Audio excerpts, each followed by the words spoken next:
Can you set up a trust without an attorney? Well, the answer is yes, not smart at all. Let's talk about the technical differences of doing it with an attorney. Let's talk about the doing it yourself version and what that could get you into trouble. I'm going to tell you. And then what you should and shouldn't do when it comes to trust, just in general, about depending on this. What do you want? That's a huge piece of why you need a facilitator, someone to actually guide you through what the trust and the legacy is going to decide. A trust itself is just a vehicle. It's just a piece of paper. It's documents, not even recorded with any legal agency. It's between you, your family, your beneficiaries, your lawyers. That's it.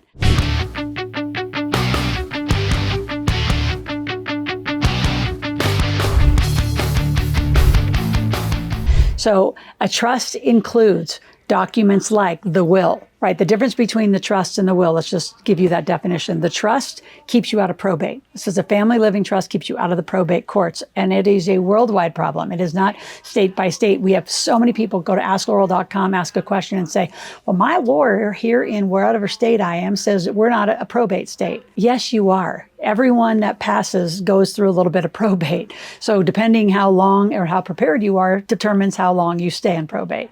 If you don't have a trust, you will stay in probate and you'll be assigned a probate officer. Typically, they will take, in the state, will take 30 to 50% of anything. Even if it's only worth $100,000, they're still going to charge you enormous fees. So a trust, in our opinion, is vital. A will is the stuff, right? It's who gets the cars, the furniture, the jewelry, the stuff. That's the stuff, right? Part of it. This is the legal part that keeps you out of probate. Then you have a pour over will. So whatever you forgot in the stuff, it's like, oh yeah, and all my other stuff is included too. It's powers of attorney, which include financial and health. Like if anything happens to you when you're 18 and older, you should have a power of attorney who gets to give your medical directives and actually keep you alive or let you go. Like all this has to be lined out. How you want your beneficiaries to behave is lined out in the trust.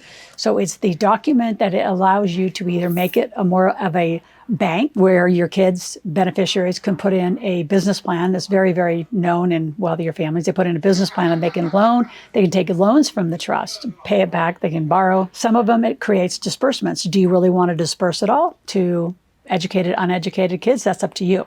So there's a huge part of family legacy, family education that we are huge proponents of, is if you want your estate, your legacy, your asset base to pass on and not be sold off and then create a huge tax problem for your family, you need to give them instructions. Hence why we are huge advocates of guides of instruction. What do you do with each of the assets? What do you do with bank accounts? What do you do with like a low paying debt?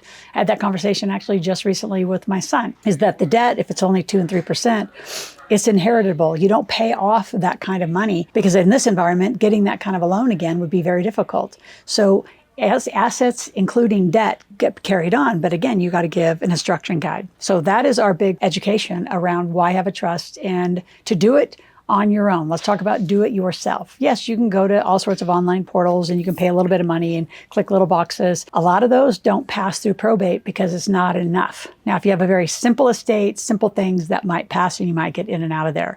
But see, my opinion is if you have $100,000 at the end of your life, why would you give 30, 40, 50,000 of it to the state or a probate, like to a lawyer, when you should be giving it to your beneficiaries, i.e. your children or whoever you care about, or a charity? So let's get this in line. Let's get organized. Do it yourself, we would say, is a risky proposition. Same with the wills that Susie Orman used to sell, or anybody sells online now, where it's just click the boxes. So without anybody facilitating your education and understanding, you miss enormous pieces of it. The tax alone, the estate tax alone, is such a vital piece. So who's guiding you in the tax structure? Who's guiding you on how this is all going to unfold? If you have like live active businesses, usually interrupts them completely.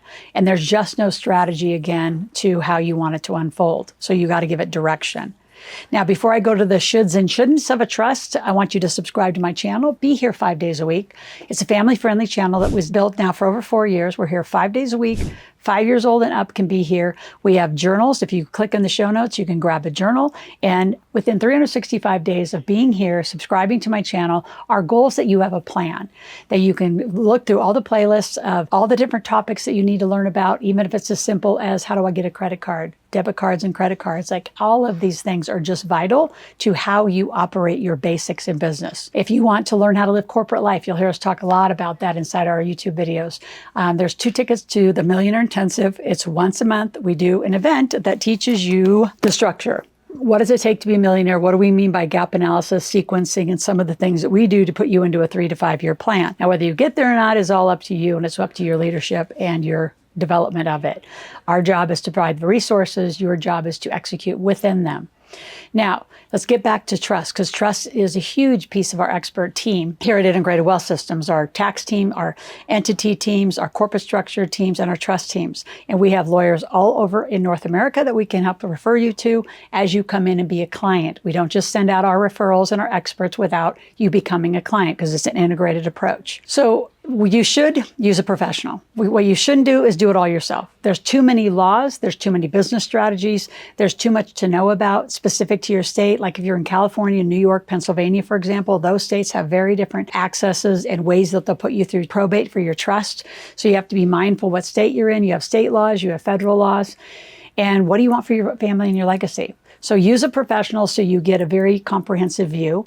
The other thing you should do is if you have a 6, 7-figure, 8-figure, 9-figure estate, why wouldn't you use a professional? That'd be like going to do surgery on your own versus let a team do your surgery. And this is financial surgery of your trust is a way to think about it. And some of you think this whole financial world is something you need to be doing on your own. You need to be using a team. Their expertise is years more than you'll ever be able to learn. So that's why we put together the integrated team for you. So you need to use the team. You need to use the lawyers. I think that's what we think. What you shouldn't do is do it yourself. Use simple online forms and just hope it's all going to work out, because you don't know that it's going to work out. So if you have any questions, I want you to go to Ask Loral, AskLoral, ask a question, make a request. We're here every day to help support you and your families to your goals in finance and business.